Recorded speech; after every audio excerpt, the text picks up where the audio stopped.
Welcome, everybody, to Self-Evident Podcast. You got Massey and Mike, and we are back together. It's been finally you are back in the saddle. Right, man. Sorry, we were out of town the last couple weekends. We were doing some conferences. It's pretty sweet. So we are coming up on one, too, here in Stuart, Florida. If you guys are going to be here in Stuart, Florida, October 12th, we're doing something called Government versus God. And this is actually going to be the first of its kind for us.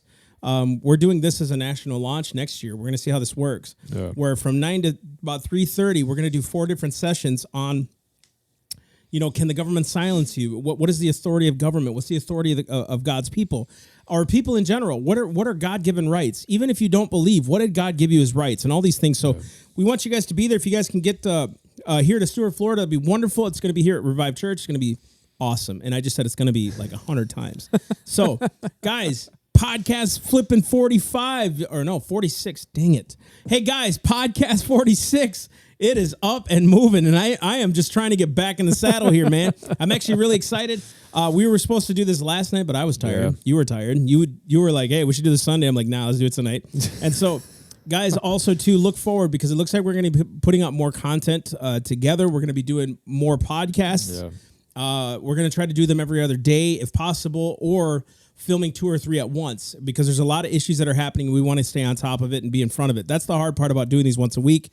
You can't stay on top of all the current issues. Yeah, and you have to pick your issues carefully in order so they're still relevant by the time it comes out. And that gets frustrating. We want to interview people and hear what's going on in other news aside from all the crap that we hear out there. And yes, I said crap. All that stuff that's going on out there. How do we as Christians handle this? What's our role? That's really what the October 12th is. It's a Saturday. It's going to be from 9 to 3:30. If you guys want to come out, Stuart, Florida, it'd be wonderful. It's going to be a blast, man. We're going to invite the entire city. We're going to have a panel at the end for about an hour. So we're going to be answering questions from Christians, from atheists, from liberals, from conservatives, all that stuff. Because you know us, we're neither. We just care about the Word of God. We care about the Constitution. We care about America and the freedom we're afforded. So that's why we are here. So we got a lot of current events coming up here, man. News and current events to cover. And we're going to bring scripture into it too. Yeah, God absolutely. So the first thing up, the thing on everybody's mind and lips is Jeffrey Epstein. Now, I'm sure a lot of people probably thought, are they even going to cover it? Why would they cover it? It doesn't really matter. It does matter. It kind of does. And you and I were talking before this, and I think it gives a good overview of where we're at in American culture, politics, all of that. And we'll get to that point, but let's get up to speed as it is today, which, of course, stuff's coming out every day. So Jeffrey Epstein, alleged child molester, pedophile. So they say alleged. Is it true? And some people say he's not even a billionaire. He's there's questions. What is all that? Can you explain all that? So Epstein, he started out as a professor or teacher, and was found by a guy from Bear Stearns. The guy hired him. He starts working at Bear Stearns doing financial stuff. Then he ends up at one point starting his own company, and he decides he's only going to manage money for billionaires. One of the questions that has come up is, how did he really make his money? And there are people who say, boy, we don't really know how he made all of this money, which gets into some of the allegations. The allegations are that what he did was he provided sex services for the rich and famous with underage girls or young women, and videotaped, recorded, all of this stuff, and so used it as blackmail against these rich and famous people. And this is all alleged. This is alleged. So there's no proof of... There's a lot of evidence, and some people might even look at me and go, dude, why are you saying alleged? It's true. Until it is case closed guilty, I can't say this is true. But I find it funny my opinion is that it's true. I find it funny that the autopsy came out so quick and it was ruled a suicide, but we've been released a lot of his records and we still don't know what's going on. Yeah. Isn't that funny? Yeah, exactly. So, dude, look, first off, I'm going to say this. We're not conspiracy theorists, But even CBS and ABC are now saying we're not conspiracy theorists, but hey, That's there's some obvious stuff going on here that's really weird. Yeah, there are media sources that I would have expected to completely shove it under the rug. Same here. But they've actually raised questions. No, but that begs the question. I just got to play devil's advocate, right? Go for it. I quit. I hate that devil's advocate. I don't like that, right? But I've got to play the other side here, right? Yeah. Why are they after this guy? Like, what happened that they're after this guy like this? That's a because the valid media question. buries people they don't like. Yeah. So whenever something happens, it should bury that. Yeah. You know, they'll do any smear campaign they can to bury the guy that they're after, or that they're. I got to say this, that they're told to bury, right? Yeah. Because they're all doing the same thing. They all say the same stuff. They kind of, they're all kind of owned by the same conglomerates in a sense. Yep. So. Again, it's why are they attacking this dude so heavy and then writing it off as a suicide? Hey, it's a suicide.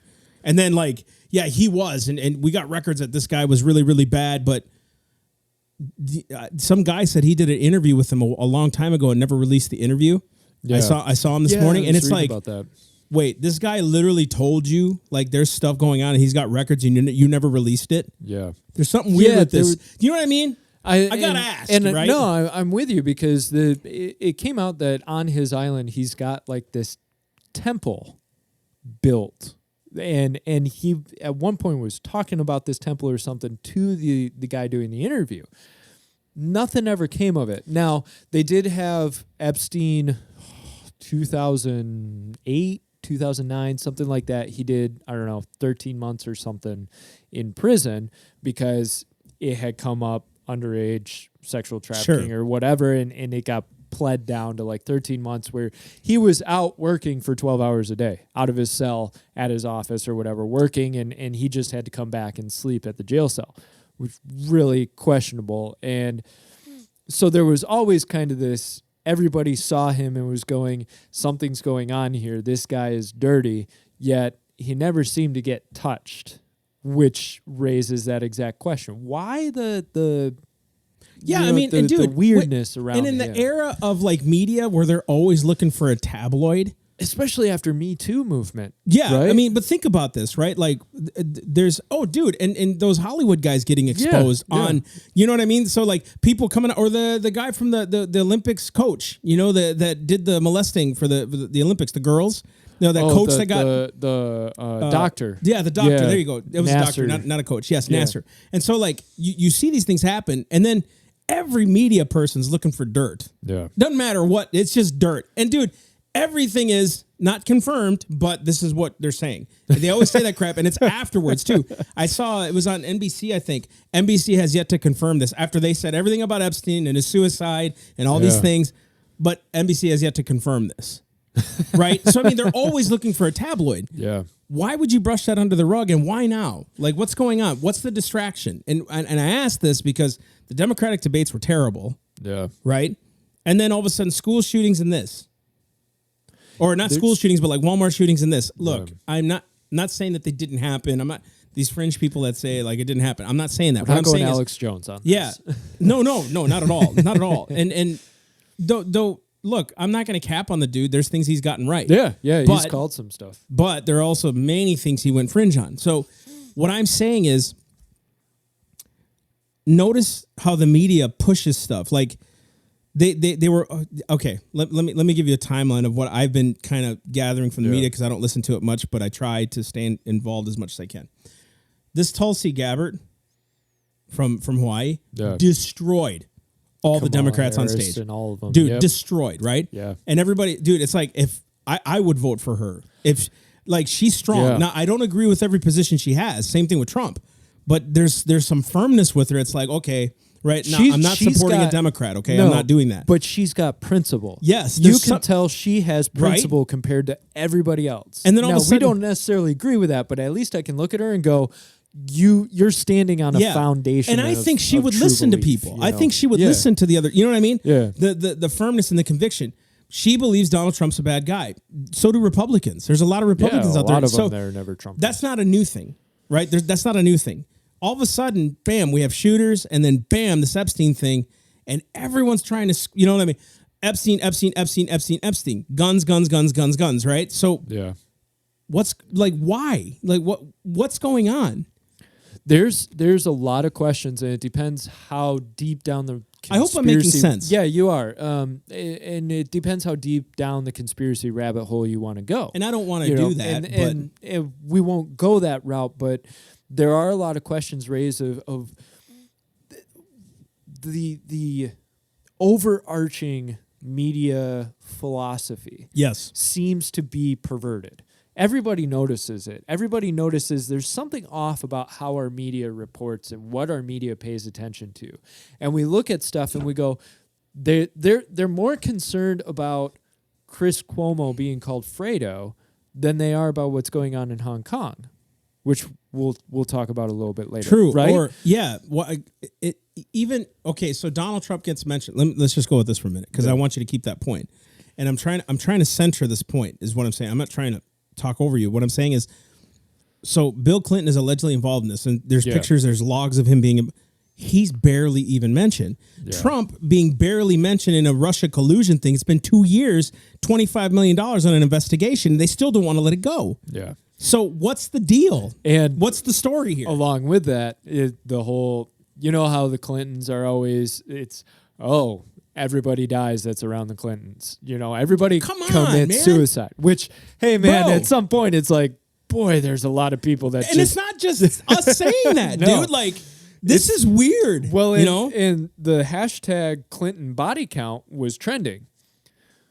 That got scrubbed from Twitter, but the Trump body count remained, and that was allowed to continue. Listen to that, dude. So you get Twitter and Facebook and all of these social media sites and news and all of them going, we're not biased, we're not biased, we're not biased. And then you pull exactly that, which shows, man, you got some kind of bias going on. 100%. The whole Trump body count is like minuscule compared to the whole Clinton body count thing. You know, and you just have to wonder what's going on here. You seem to be wiping certain stuff under the rug and holding up other stuff depending on which side of the agenda it goes. I was actually having a conversation with a friend a day or two ago, and I said, what I really hope about this whole Epstein thing is that some true journalists come back to the surface. Right. Because, and we were talking, and I had called it as soon as Epstein got arrested. I'm sure a lot of people did. It's like, he'll never make it to trial. He will commit suicide.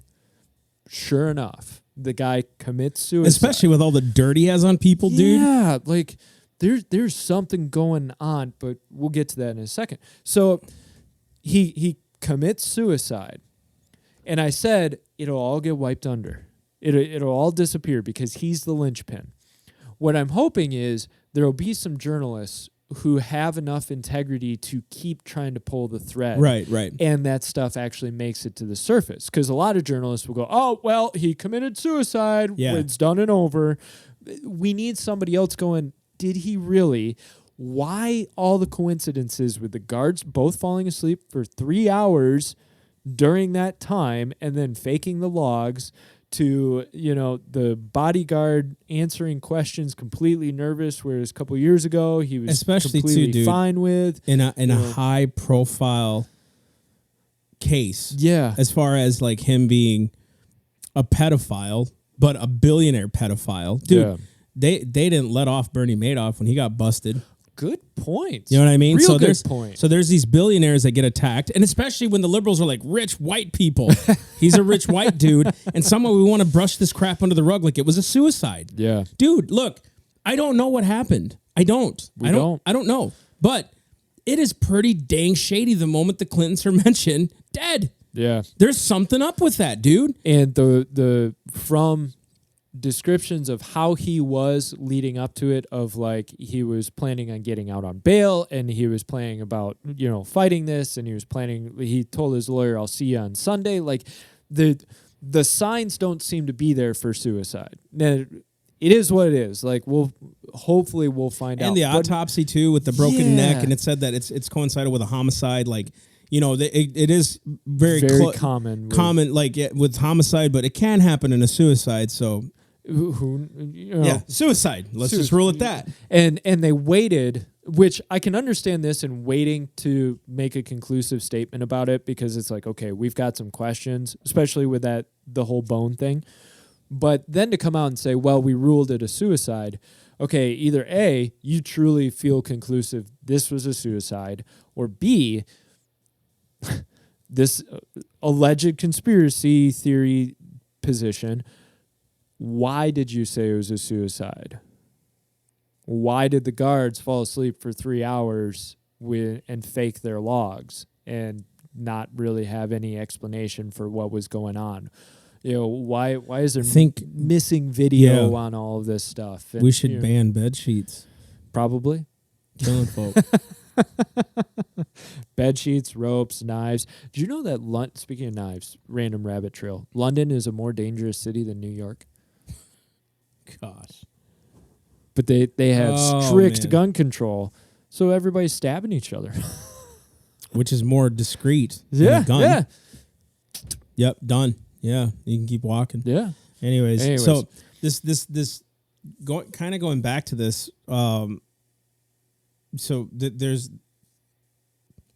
talking about the Clintons, right? Yeah. And look, I didn't attack the whole thing with Trump. I'm not going to attack the Clintons. I don't know what happened.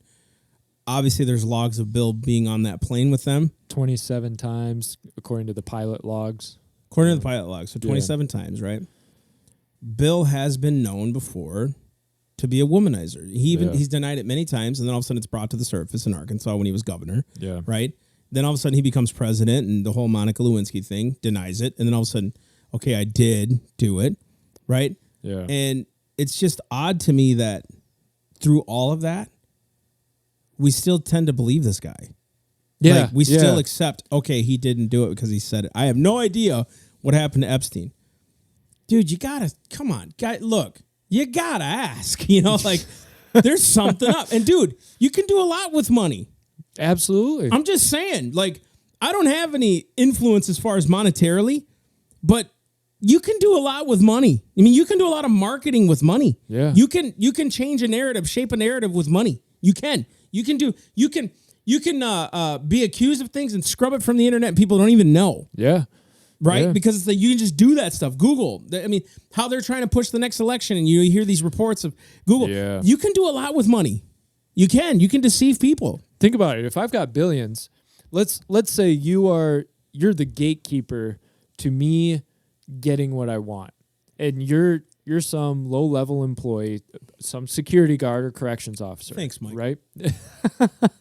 It's a thought exercise. Thought exercise. Thought exercise. Knock it off, man. Don't get sensitive.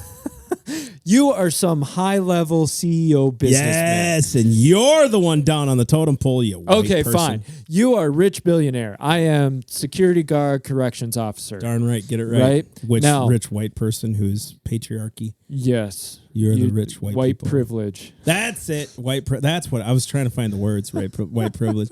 See, I don't even know the words. It's so ridiculous to me. But go ahead. Did you ever see the meme where the girls are walking past the guy working in the sewer and it says something to the effect of, "Stop oppressing me with your patriarchy"? I got that. Anyways. I got a thought of that. Anyways, so I'm low-level corrections officer or whatever, a security guard. I'm kidding. You want me to do something. You want me to scrub a log or look the other way. Right. You can do it one of two ways if you're a rich billionaire. You can sit down across from me and go, "I have $500,000 for you if you look the other way for 15 minutes. How many people turn that down? Not too Or many. if I go, "No, dude, integrity. You show me a picture of my family and go, "How much do you really love your family and what's it worth to you?" How many people go, "My family isn't worth to turn around," and for that 15 has minutes. to be the question, Mike. That has to be the question, right? Of bribery is real. Yeah. I mean, gosh, dude, like, how many times have we heard politicians go in there all principled, and all of a sudden, by the time they get in there, it's like, all right, let's get to the gritties. Yep. Vote with us. Yep. Shut your mouth. On both sides, Republican, Democrat. Absolutely. Come on, you guys, think about this. Like, you who want gun control, let's just go with this for a minute. Like, think of the narratives. We need gun control, but we don't like Trump. So you want to get rid of Mike Guns and have Trump's administration be in charge of everything? Use your heads, right? I'm talking to those that want gun control. Yeah. So you Yeah, want Trump's absolutely. administration, who you're afraid of having his hand on the red button, nuclear codes and stuff, to be in charge of guns? Yeah. That's what you want? You want his administration to be the only ones with guns, and you Yeah. want no ability to fight back? Right, exactly. Second, he gets elected again, you're on the hook. I'm talking about from their side, right? I don't agree with anything they're saying, but that's what you want? Dude, I'm just as afraid of a Republican as a Democrat being in there because they can both assume power. Yep. I'm afraid of that. And people are like, oh, so you shouldn't fear. No. I'm not afraid of man. I'm afraid of what can happen through man. Yeah. Because, dude, the bottom line is governments turn on people. It's happening right now. Mm-hmm. Hong Kong. We'll talk about that in a second. It's happening now. Venezuela. Dude, Cuba. Guys, this isn't far-fetched. You know what I mean? So it's like, we're not saying this because it's a good idea. I don't like talking about an Epstein and a pedophile and trying to figure out if he committed suicide or not. The dude raped kids. Yeah. And it got washed under the rug for so long. It was why he never came to justice. And then as soon as he's about to actually come to justice, or it could happen where so many names are brought to light, he commits suicide. That's frustrating. That gets into that whole idea of justice. And we start thinking about justice, right? Yeah, and that's what I told you before. It's like, what's the point of talking about justice if we never see it done? Exactly. I mean, seriously, dude, like, look, when I was first a Christian, I got into conspiracies. I got into everything. Yes, I didn't used to believe we walked on the moon. I do believe we walked on the moon, right? I used to get into all these things because, like, everybody's lying to me. You know what I mean? But it's odd that Lee Harvey Oswald gets shot. Yeah, right? Isn't it? And it's like, I'm still questioning the whole JFK thing. I do. Yeah. I question it. I'm not, calling for reopen an investigation. Kennedy's dead, right? Yeah. I'm not saying that. But what I'm saying is there's a lot to question in these things. There's a lot of gaping holes. Immediately, as soon as he was dead, he did it from the book case closed, we're done. 9/11, same thing. Case closed, we're done. And then when people ask questions, you're considered a weirdo. And it's like, certain things don't line up. I'm not saying I agree with the 9/11 stuff. I'm just saying when like people ask questions, why is that wrong? And why are they immediately labeled theorists and conspiracies in this?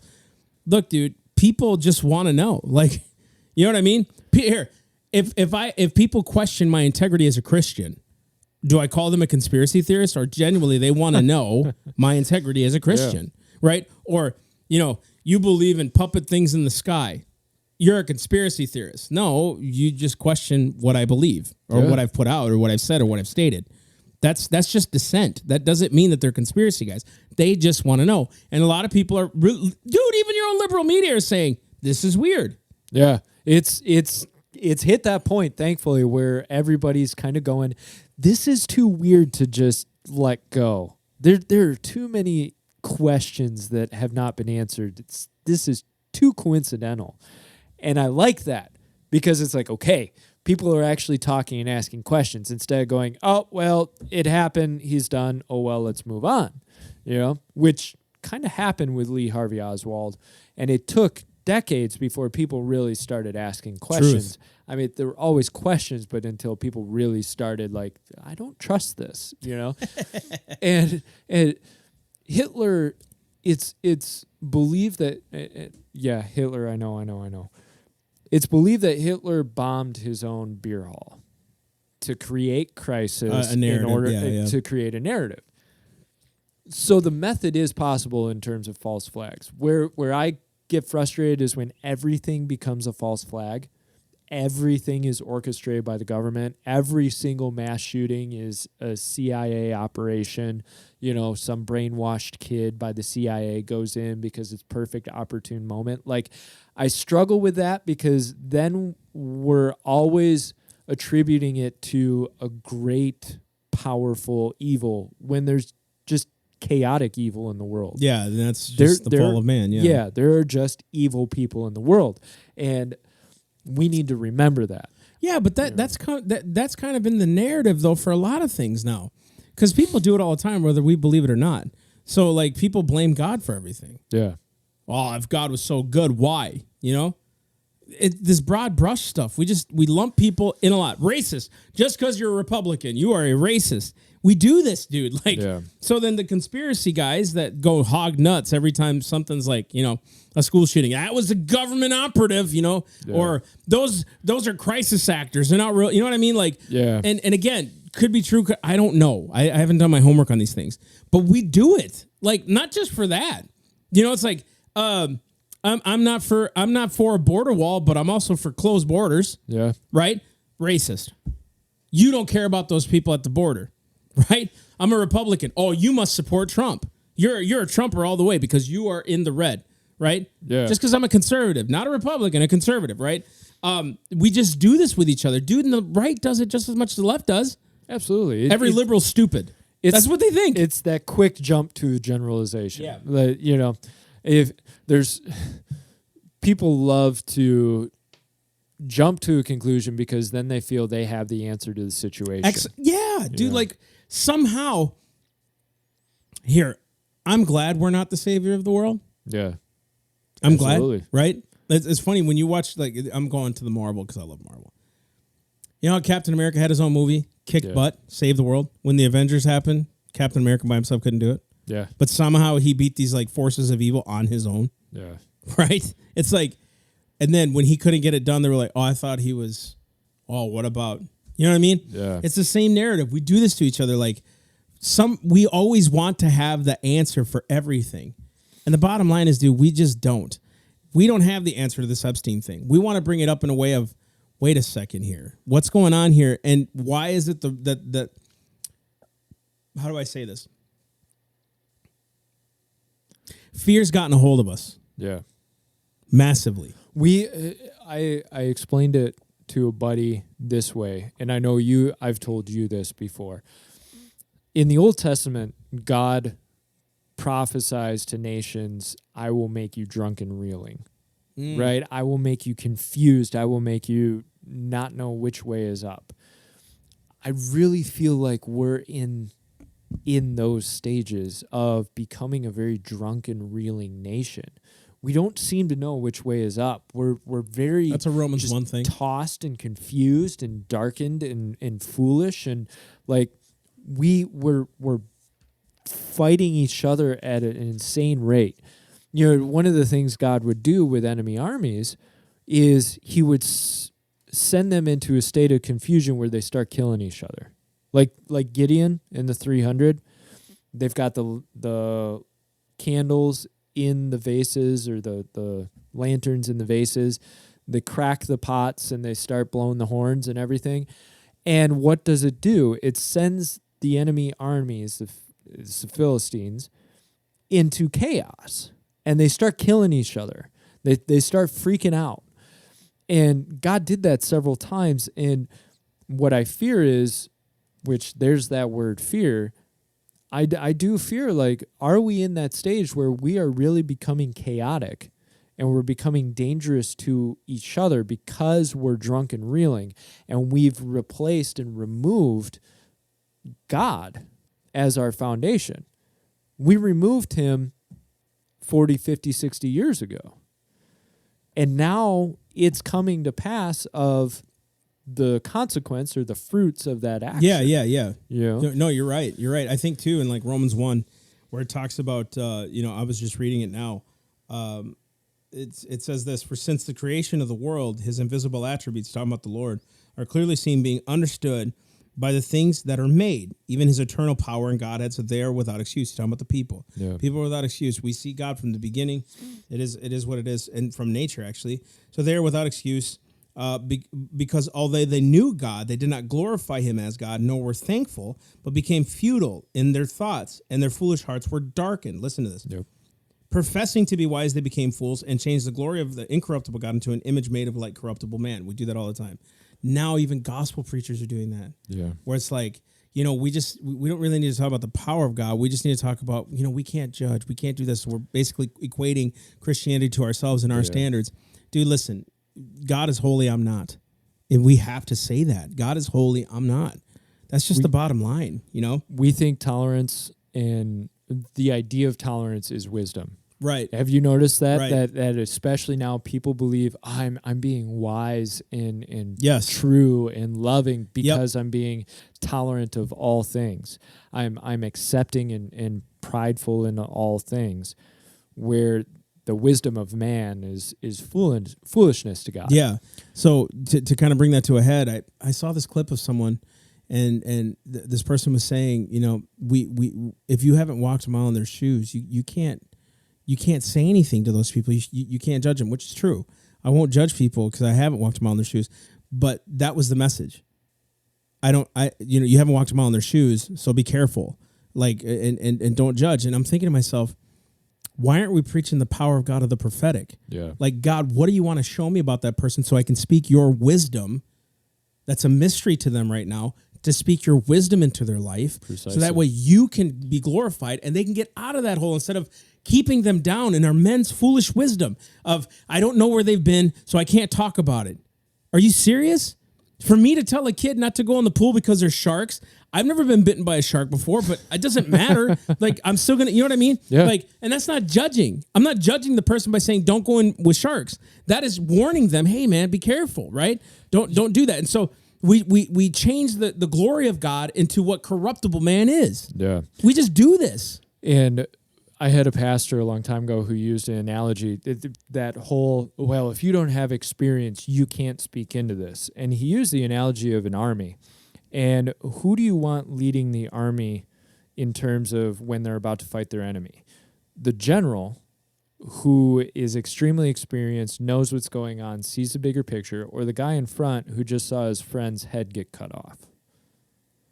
Now, the guy in front who just saw his friend's head got cut off is the one truly experiencing war at that moment.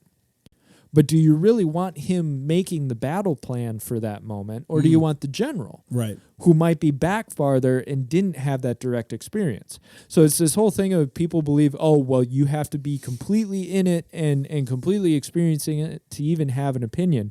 No, wisdom and foundation and truth are what should be guiding you. dude, think about this with Christ. He was never a harlot. No. But what did he tell the woman who got caught in adultery? No. Go and sin no more. What about the woman at the well? The woman from Samaria. Is it Samaria? Yeah. And he tells her, no, you've had 5 husbands. Spoke into her life and told her, hey, this is the wisdom from heaven. I see into your life. Here it is. He never got married. Yeah. You know what I mean? Like, Paul never got married, but he spoke on what a husband and a wife should be. You see what I mean? Like, and you could say, well, then he shouldn't have been talking about it. No. He got wisdom from heaven to talk about these things, right? Christ never being married talks about why his father gave the bill of divorcement to the Pharisees. Yeah. You know what I mean? He never experienced that. He never experienced lying. But what did he say to the liars? You'll have your part in the lake of fire. Like, so we can't do this all the time. We're and this is odd that we're talking about this because I didn't want to talk about. I didn't think about talking about this, but it's like we are changing the glory of the uncorruptible God to the corruptible man because of us. Yeah, we're removing truth. We're removing truth in order to allow quote unquote experience to come through. So we're putting up on a pedestal your own personal experience. Yes. So if, let's say you get robbed by a white guy and he beats you and you look at that event and you decide all white people are evil because this white guy did this to me. Now your experience has been a white person treated me horribly. Right. Your resulting quote unquote truth becomes all white people are bad because of truth. This. God's truth is all human beings are sinners, but there are those who have been redeemed by my son. Dude, good point. So it's like, I was thinking about that this morning, actually. It's funny that you brought that up. I was watching a YouTube video on, I can't remember what it was. I think it was the shootings in El Paso because I was trying to think about what we're going to do tonight, and I didn't know if we were going to talk about this. But think about it. It's like this racist, hate. And I keep thinking, it's like, why do we keep labeling hate racism? Why do we keep labeling hate discrimination, all these things? It's all hate. Yeah. And when we do that, what we're doing is we're singling out levels of hate because the left hates conservatives, but they're not mad about that hate. That's an okay hate. Jesus said, if you hate your brother in your heart, you commit murder. See how we're removing the standard. We're putting the standard on us. We're letting the people control the narrative of love and hate. Yeah. Now we're letting them control on who can judge and who can't judge, or judging in period, right? Matthew 7 is very clear.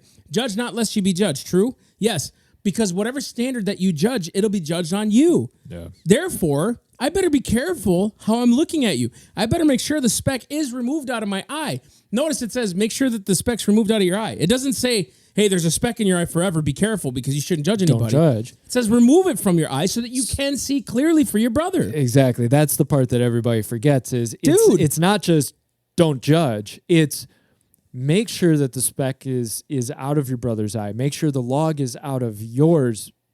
Let me rephrase. Make sure the log is out of your eye before you make sure that the speck gets out of your brother's eye. Yeah, dude. It doesn't say leave the speck in your brother's eye. It says yeah, that's good. You get reconciled, you get redeemed, you overcome, then you'll be able to see in order to remove the speck from your brother's eye. So what it's putting the onus on you to go and be redeemed through Christ. Amen. For you to overcome the struggle, the issue, the obstacle, so you can go back to your brother. Dude, this is good. This is really good. I'm glad we're bringing it here because this went way different than I thought it was going to go. But think about this. Even if you see a speck in your brother's eye, doesn't compassion in your heart go, I don't need to be a jerk to him? Dude, when I look at people who are seriously down because of like bad choices or sin, I don't ever think, man, I'm going to go tell them, a thing or two. I'm going to go over there and make sure that I let them know that, dude, it's never that, dude. Like I see people, this, dude. I've seen you do it. We're always like, dude, I just want to help. How can I help? Yeah. And you build a relationship. I mean, that really, I used to, when I was in another group before, it used to get, you don't need to build a relationship. You should need to preach. Maybe, but I found that relationship actually really works. Yeah. And people trust you. And so when you have to speak into their life or not even correction, it's just, man, maybe, they're coming when here's how easy it is. When you build a relationship with them and they see that you have wisdom, they come to you for questions. Exactly. And then you say, oh, so do you want, I do this all the time now with some of the office people. Do you want my help? Or you just want me to listen? You know what I mean? Because like I don't want to get that is a valid question. Yeah, to it's ask. like cause, you probably don't want my help. Yeah. Sorry to hijack. Go. You made me think of something. If Christ only preached, Christ would have only been found in the synagogues, and he would have only been found in the temple. Ooh, good point. That's a good point. But Christ was called a drunkard and a glutton. Why? Because he was eating and drinking with sinners. Pharisees had a big problem with him sitting with sinners, prostitutes and tax collectors and all of that. Now, what do you do when you eat and you drink with somebody? You're fellowshipping. Fellowshipping. You have people over for dinner. You're not just there preaching to them. You're relating. You're creating relationship. He fed the 5,000, then preached to them. Exactly. He wanted connection Absolutely. with people. He looks at Zacchaeus. Well, I take that back. What? Because they followed him. So well, yeah, and he did even say, look, you're just here for the meal. But at the same time, he knew, look, I'll give you the meal because I want you to connect with me. And he looks at Zacchaeus and he says, come down, I'm staying at your place tonight. That's right. Or Mary and Martha. Wasn't Zacchaeus, you are a sinner. You better change your ways. All right, see ya.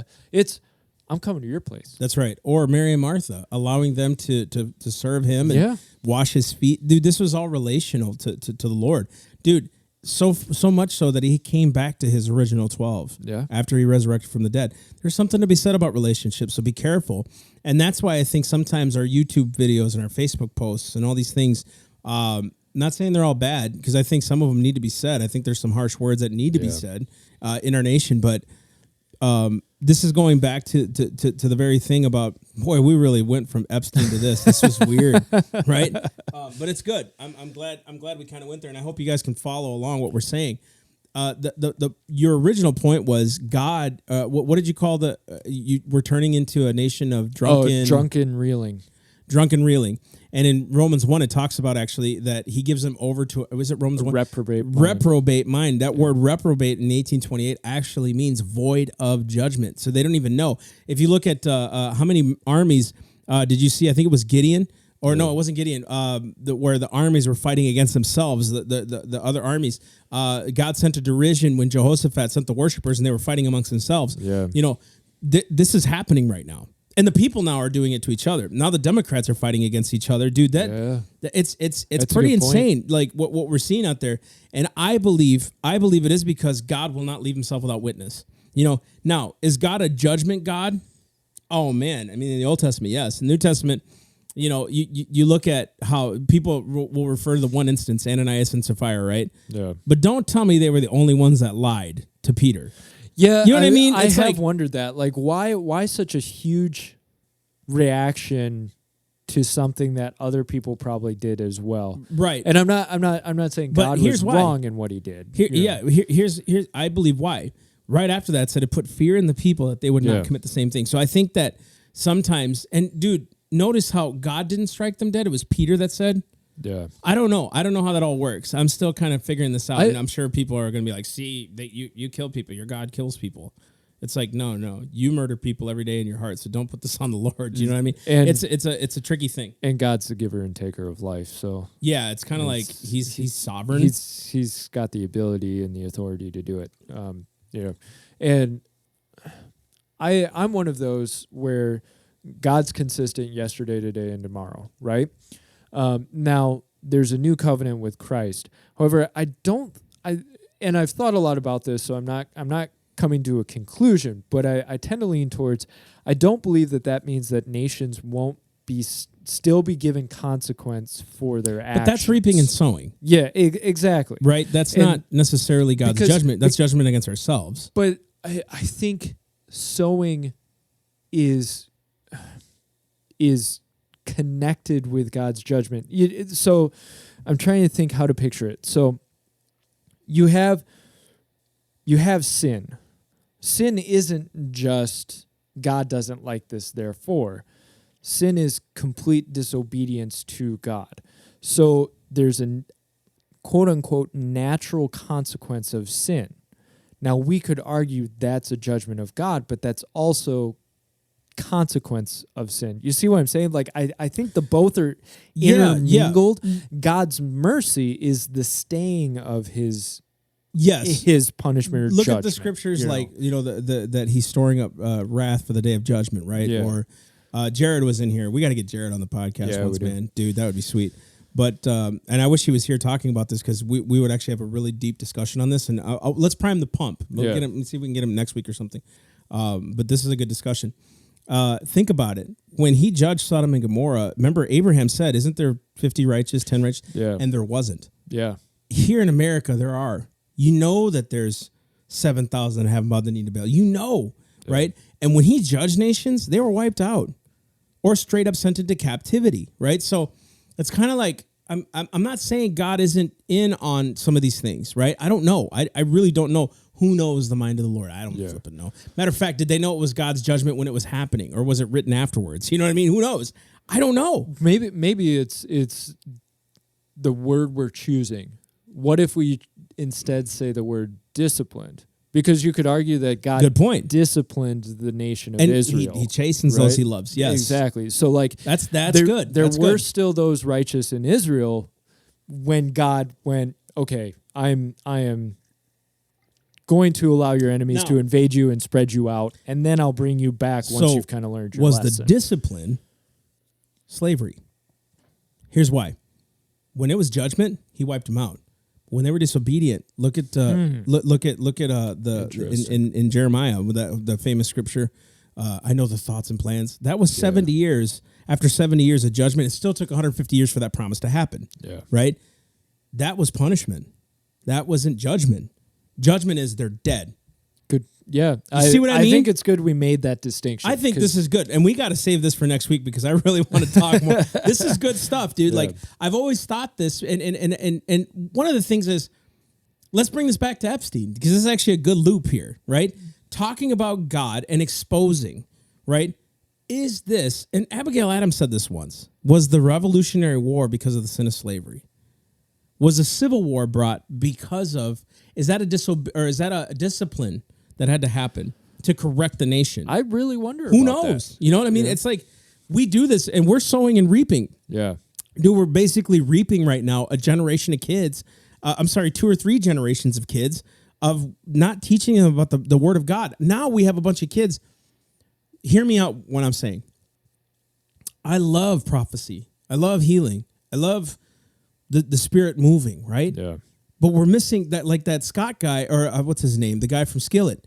I forget his name. Yeah. Who said it's the word we have to value. Dude, he's right. He's so right. I'm so glad he give just a little synopsis of what you're talking about. Yeah. So there was 2 prominent leaders apparently. You know, one of them was a singer from Hillsong, yeah. and I think he'd been in other groups before, but it was Hillsong. They tagged it. And another gentleman who wrote a book on love and like marriage and things like that. Well, he ended up leaving the faith, getting a divorce. The other guy's like, I've got all these questions and nobody's talking about it. And then Dr. Brown came out and said, bro, there's like a site here. Here's a book on this. Everybody talks about this. And he actually recanted. He said, really? Yeah, he said, he's right. There are many things on this and maybe it's just not, I'm conclusive, right? So then the lead man from Skillet basically comes out and says, why are we getting our advice from 20-year-old worship leaders who like are straight up emotional?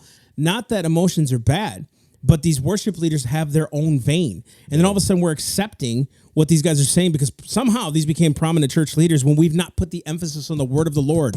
The word of the Lord, right? So we want these high moves of the Lord. And I've been really frustrated about this lately, that a lot of our current generation and past generations, we want this move of God, yet we don't know this. Yeah. Right? So the Bible says, thy word have I hid in my heart that I might not sin against you. It's his word that endures forever, not the encounters of the Lord. Not the encounters have I hid in my heart. Yeah. Not these moves of God. It's the word of the Lord because this brings promises and hope. This right here tells you every promise you need to know of everything that you're going through or things that you're prospering in. There's a promise for that, right? This has to set preeminence over all things. When he wrote that, it was like he read my mind. Literally, it was like a day before I'd been talking to Pastor Todd about it. Yeah. It's like, I don't just want a move of God. This has to make, we're a church called Word and Spirit, right? Revive Church. We're marrying the Word and marrying the Spirit. So then we're not too legalistic. We're not legalistic in the Word, and then we're not flighty, like just wanting spiritual births and moves, right? There's a merging happening in the two, and that brings a balance, right? But where's the balance right now? And so we have these people leading us, leading church movements, right? And it's easy to paint a broad brush on Hillsong or Bethel, or because people leave and they detract from that or whatever. It's easy to paint a broad brush. Dude, there's some solid... Dude, Chris Valentin's a solid dude. And he's one of the lead guys at Bethel. Yeah. Okay? Now, Bethel, for some of you, may be flighty, but just listen to Chris Valentin's stuff. That dude's solid, okay? So he's there as a solid teacher. There's something going on that you don't see, right? Why? And we're painting these broad brushes in the whole... This is why I wanted it when I was talking today. I want every podcast to involve this. Yeah. And sometimes we just get on rants and we do our thing and praise God. We can bring God into it, but it's got to be here because this is where the foundation is. Now, what's next? Now we need to marry the Spirit of God with what we bring. That's what's going to bring the revolution of like what William Wilberforce experienced. 40 years of fighting for slavery to end it, and it ended, right? That's the Spirit of God that needs to move, right? So here, check this out, right? If God was going to judge a nation for slavery, he should have done it to England. But God stayed his hand and caused William Wilberforce to win. Why? Was it because of one righteous man? You see what I mean? Like, was that judgment? And all these things, it's like, so if God could do it to him and through him, there's hope there. There's hope that things can change. Something that big too, right? Yeah. So that's what this is all about, bringing it back to Epstein. Why is all this stuff being exposed? Because I believe God wants us to be exposing what is wrong in our country. So listen, you want to brush it under the rug? Fine, I'll do it. I'll expose it for you. Here it is. It's right here. And I don't know. I could be wrong. No, I think you're onto something. And I think that one of the important things we have to remember is that, like you said, there are righteous people still left in America. 100%. And Tons of them. As long as that's still the case, there's still hope. Yep. And the big thing right now is those who are righteous need to continue to be praying that God's truth will shine forth and that God's truth will will win out the day. Yep. Because as long as we're praying that, we will have a chance. Amen. Once we start separating and going, well, God can't do anything, and that I'm frustrated with the whole, well, your prayers don't change anything, so why are you even doing that? No, you didn't believe in prayer before this. That's right. You never tried God in that. You weren't truly trying God That's with exactly prayer. right. So don't Amen. talk to me about how prayer doesn't work, because the fact is you're not truly praying. Preach. So don't say, well, God, you're not doing what I want you to do, even though I didn't, ask you or talk to you about it, or I've been telling everybody how fake you are, but you should do this. It's funny because like people don't believe in the theory of reaping and sowing until it's them, right? Well, I got success. You know what I mean? Like if you look at sowing and reaping, it's truly it's truly biblical. It really is, right? You sow into people, you're gonna reap people. You're gonna reap what you sow. Yeah. You sow gossip, you're going to get it. If you sow negativity, you're going to get it. If you sow love and righteousness, you'll see people change for the glory of the Lord. Yeah. Right? Sowing and reaping, prayer. I need to do more. I got convicted yesterday. As a matter of fact, I hope we make this a highlight. Just hear me out here. Starting next week, every Friday, we're going to do a prayer at 8:00 at night by the grace of God. Maybe here or whatever, but for 20 to 30 minutes alive for this nation, for the issues going on in our country. And I want people to join us on that.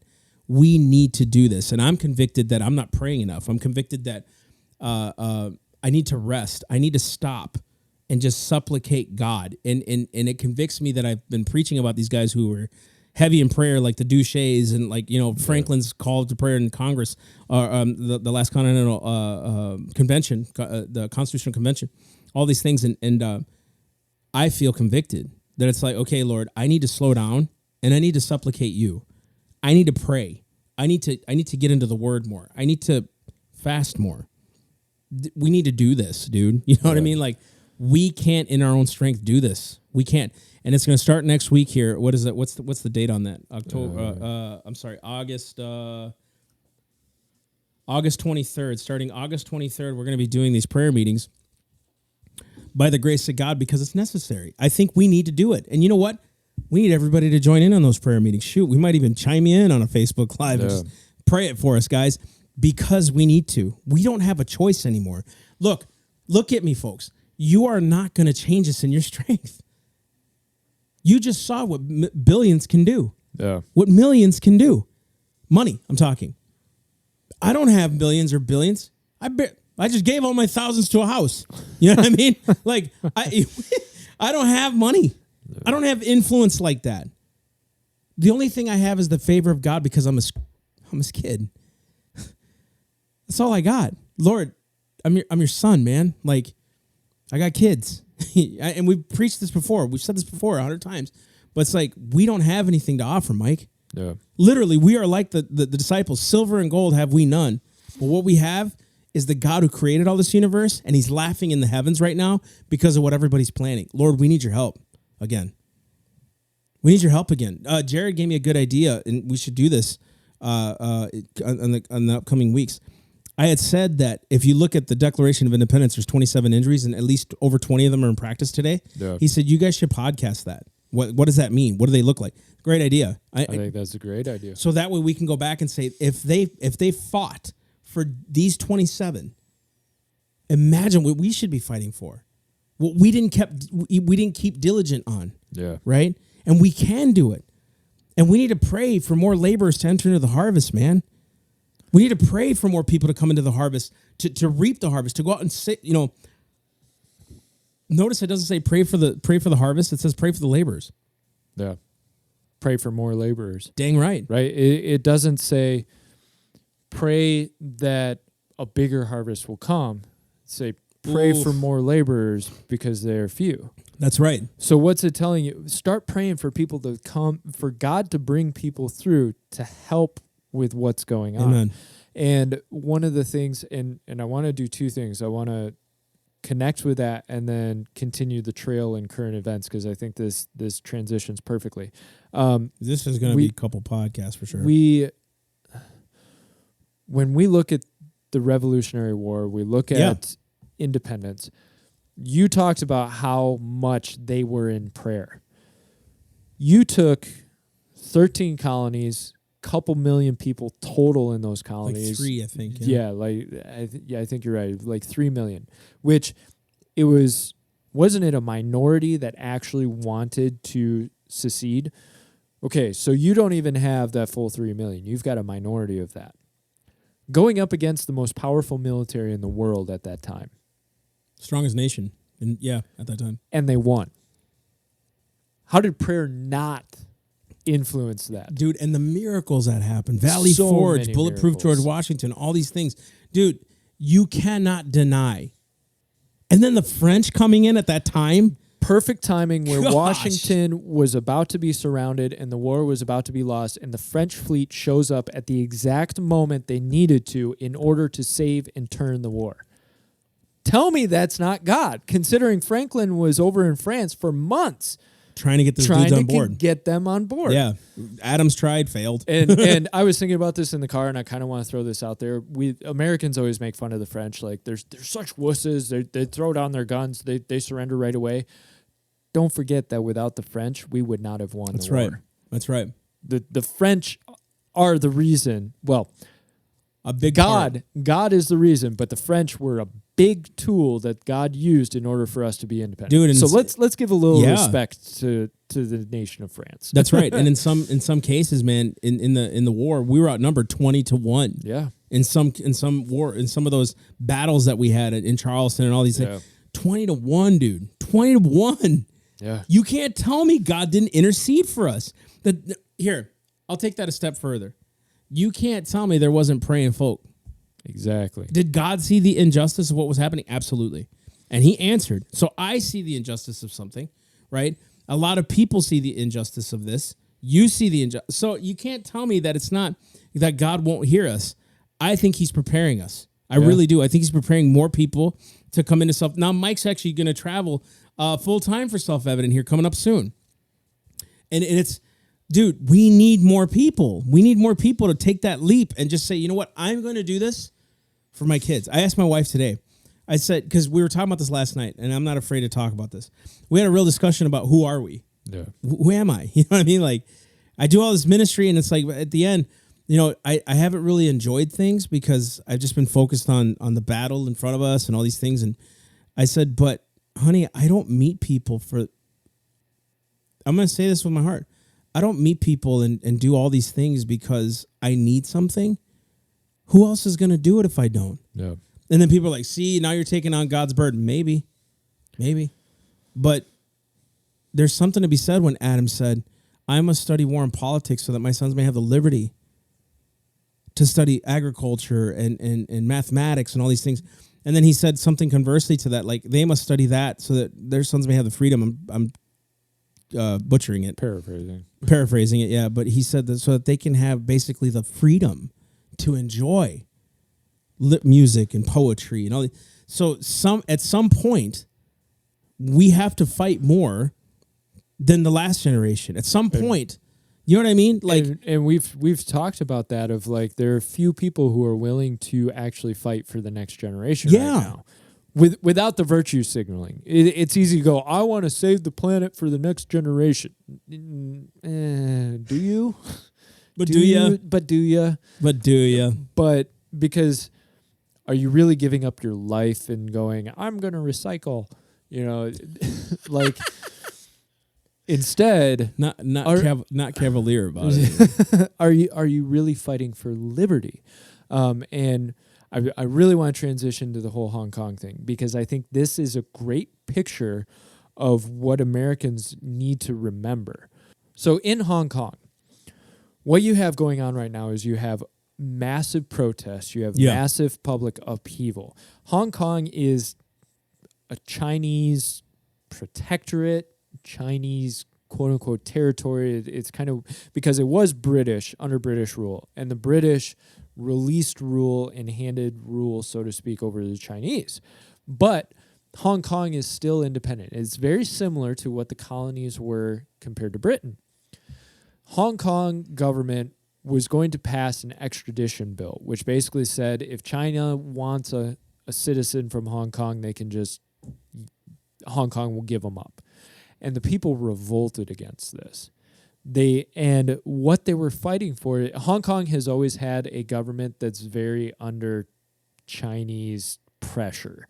So they don't really get their own candidates. China gets the candidates that they want in. And what they're doing is a long-term game of basically changing the government till Hong Kong becomes complete Chinese territory or Chinese ownership.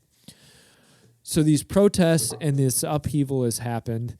And right now, the people, what are they crying out for? They're crying out for quote unquote true democracy. Now, we cringe when we hear the word democracy, but we get what they're trying to say. And one of the things that they've actually been seen doing is singing the American national anthem and waving American flags. Now, we talked about flags and the whole, what is a flag really a symbol for? What is this flag a symbol for to people in Hong Kong?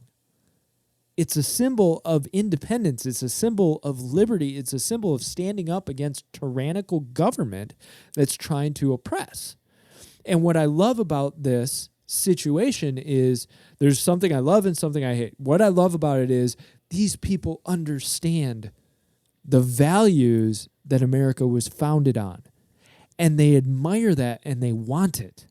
They want independence. They want true representation in their government. They want freedom and liberty. They see the Chinese threat. They see the oppression of China.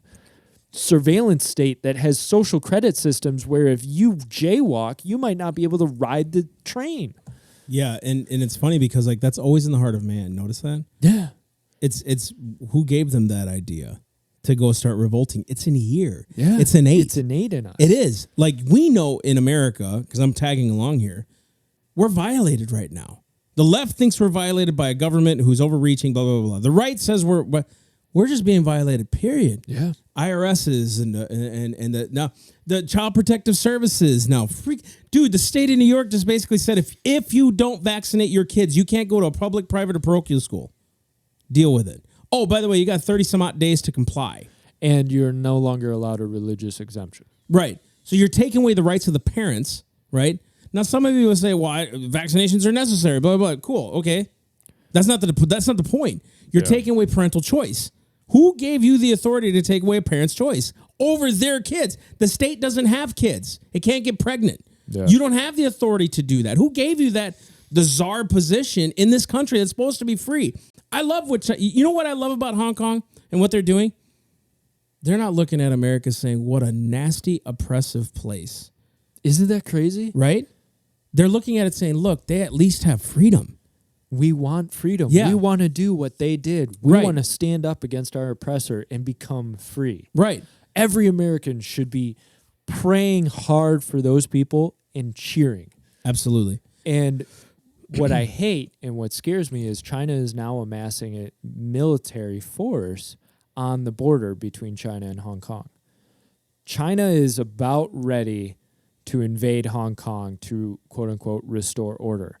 If that happens, a lot of people are going to be arrested and a lot of people are going to be killed. It's a scary situation. So I bring this up. If you are a person who loves and values freedom and liberty, you should be praying hard for the people of Hong Kong because they need it. They are in a precarious position. I give them all the credit in the world because they are courageous enough to stand up knowing what could come around the corner, and they're still doing it. They're going, I want freedom for my children. I'm willing to put my life on the line for that freedom because I know what'll happen if China wins in this whole thing. Yeah. And it's like, guys, again, why do you need guns? Governments don't become oppressive to their people. Look at what's going on. It's happening right now. Yeah. And they want democracy.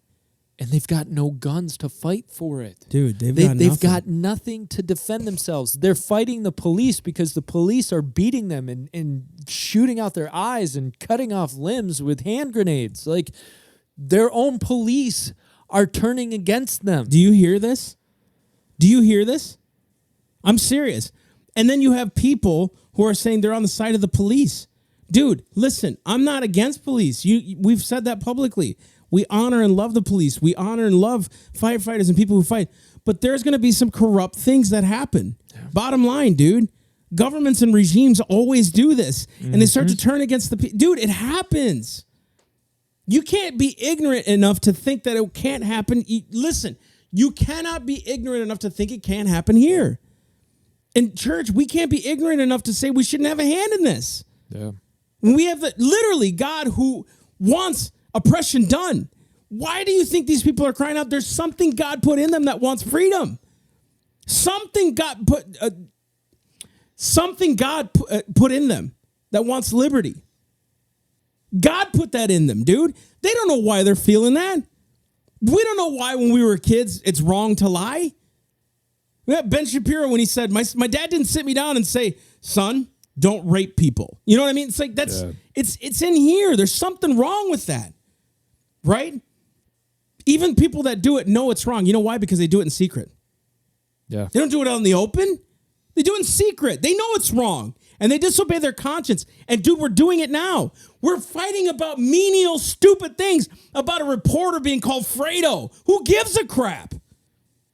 When your nation is trying to, red gun laws are now in talk right now. Wasn't in talk under Obama. We're talking about it now with this president. Wake up. And then you have the guys who are from Texas. We're not saying those kind of red gun laws. Yes, you are. You're talking about giving up guns, period. It's really frustrating to see Crenshaw defending. I didn't want to bring up his name because I like a lot of what he says. I like Crenshaw, and that's why I'm calling his name out, because Good point. He's defending these red flag laws. And his whole argument is, don't you want to protect people with law? And my thought here, sorry to derail, but like... It's not derailing, it's some point. My thought is this: what other constitutional right gets limited before somebody commits a crime? Oof. Those that can give up essential liberty to obtain safety deserve neither. Ben Franklin.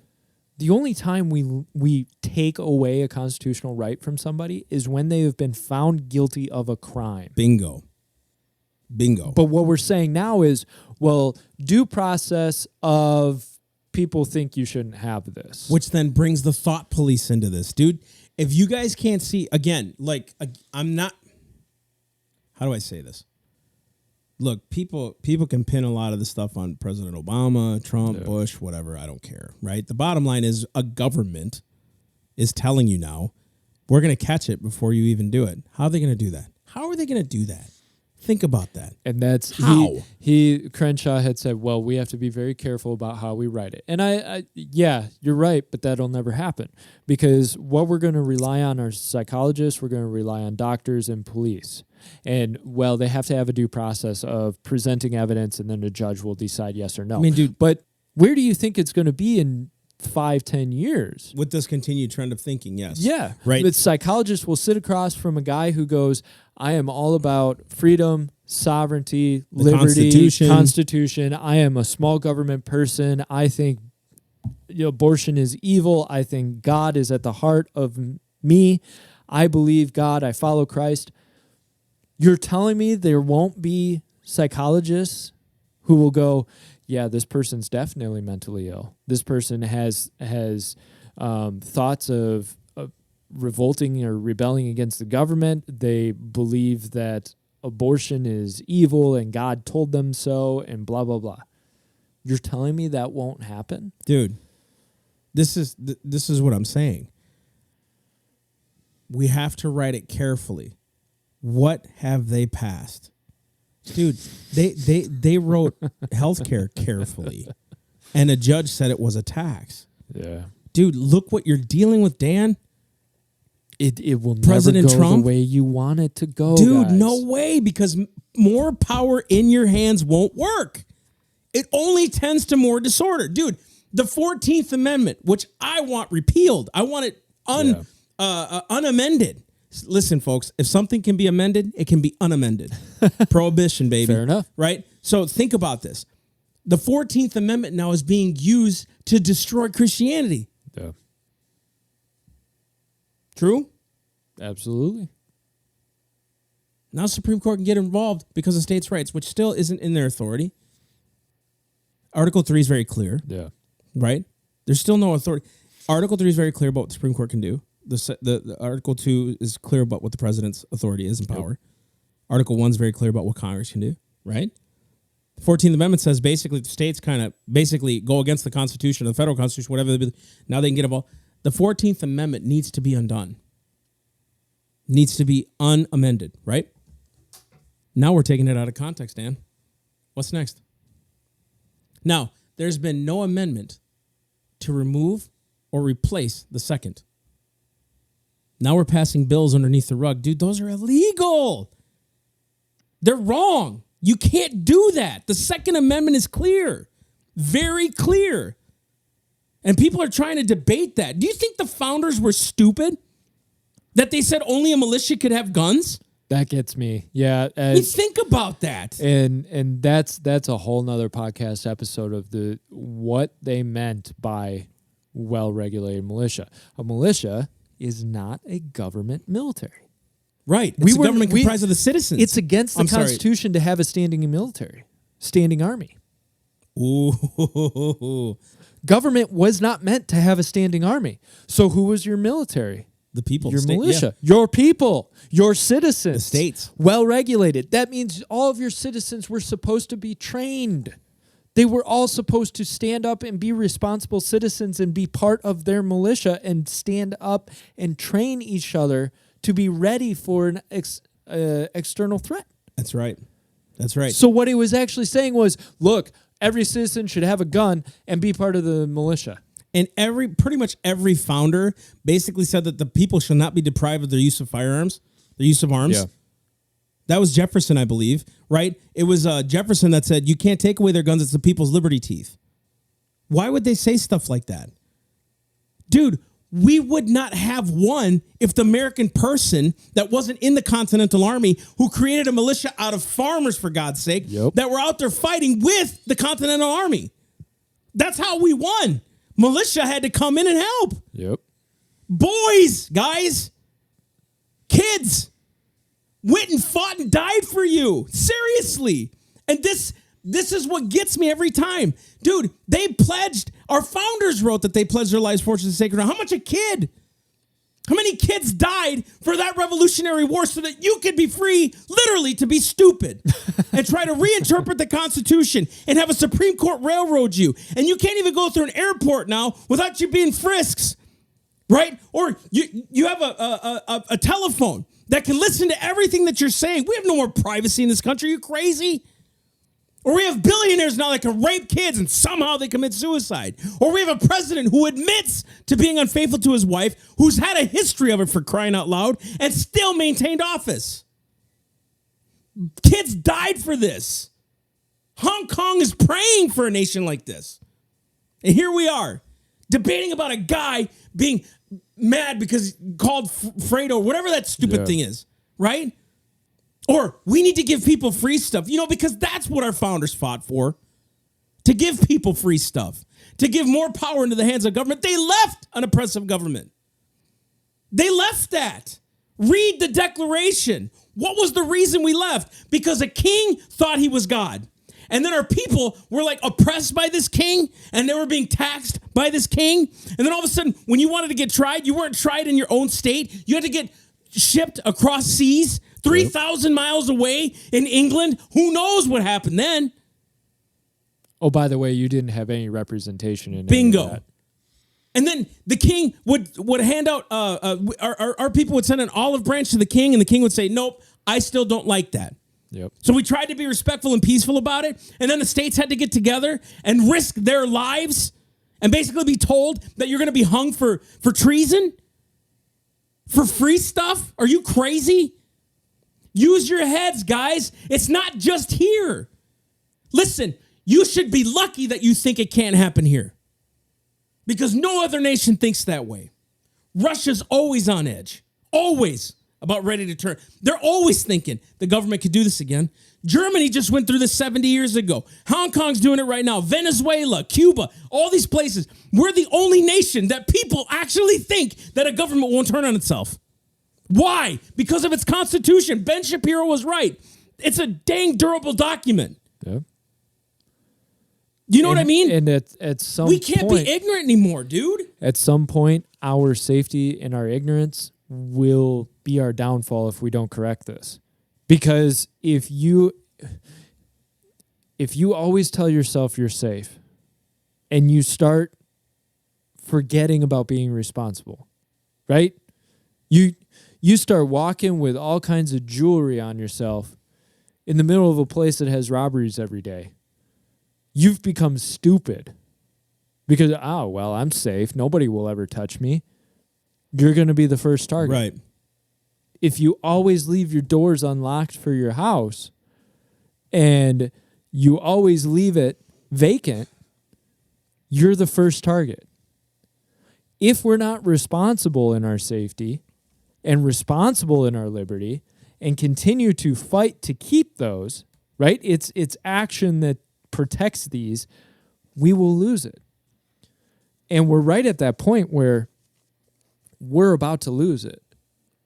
We're about to lose it because we're about to slide into that position where look at socialism and the wave of support for socialism.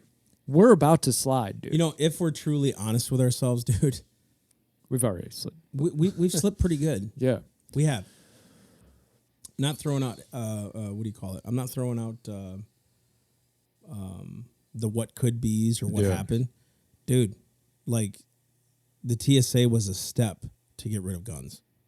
Now you're guilty till proven innocent. Yep. That's what's going to happen with red flag laws. I don't want red flag laws. You should decry this, guys. Yes, all of you who support Trump should be in his face right now. Yeah, if he was truly for the American people. And listen, I believe it was Patrick Henry that said, I prefer dangerous liberty over peaceful slavery any day of the week. Is it dangerous? So you want people to have guns? Who's going to stop them except law abiders? Who's going to stop them? Really? Here. Most people think the government doesn't obey the law anyway. They think Trump's a freak. The right said that Obama was disobeying the law. Yeah. And you want them to be the final arbiters. Listen to the confusion of that, bro. Dude, we talk about this often. You know what I mean? The confusion of this is crazy to me. It's crazy to me.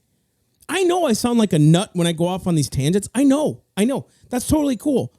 I'm fine with that. Call me whatever you want, right? But Patrick Henry was right. Why did he say, give me liberty or give me death? Why? Why would he say that?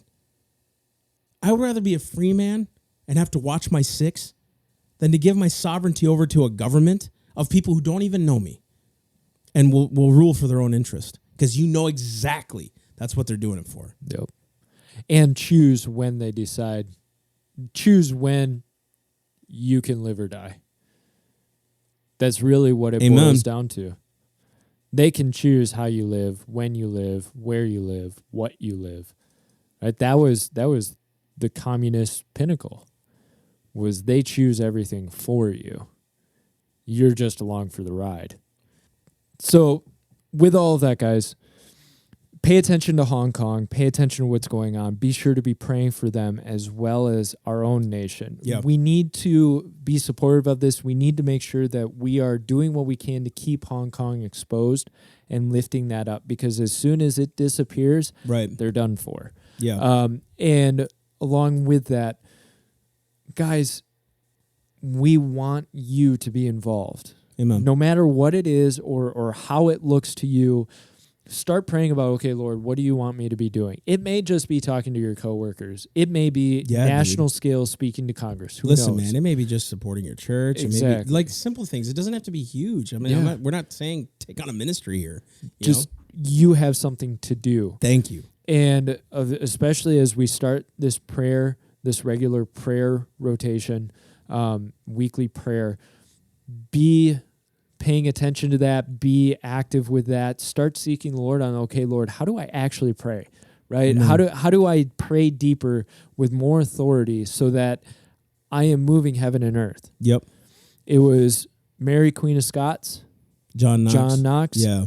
Mary, Queen of Scots says, I fear that man's prayers more than any navy and face of the earth. Yeah, it was the assembled armies of Europe. Yeah. And that's something to be said. I think, too, I can't remember who said it. I can't remember if it was Hudson Taylor or Wesley or I can't remember. I'll look it up for next week. But he said there's 3 stages in every great work of God. First, it's impossible. Then it's difficult. Then it's done. Yeah. That's faith, the power man. of prayer. That is faith, dude. So with that, guys, thank you so much for paying attention and listening and giving us feedback and commenting and all of that. We've got Massey back in the saddle, so hey man, we'll we're having fun, hard. dude. We got a bunch of new stuff coming out here pretty soon too. We're going to be doing a new DVD series with some workbooks. Yep. Which this guy right here was actually an English major. This guy's like actually really smart. I don't know nothing about that. So also to continue to tune into this podcast. If you guys want to support, we got a new thing coming out with a monthly sponsorship program, which is going to be awesome. We're going to have a lot of perks with that, so it's going to be fun. Guys, please pray. I don't like thinking that we're fighting uphill. I just want to think that God's got us on the right track. Yeah. And if we have to stand for this, then we'll do it. So please pray for us and continue to do that. We covet that. We really desire your prayers. We need them. Dude, to for be real. honest, we need absolutely. So thank you so much, guys, for tuning in. Podcast 46. Love you guys. God bless you. Love you guys.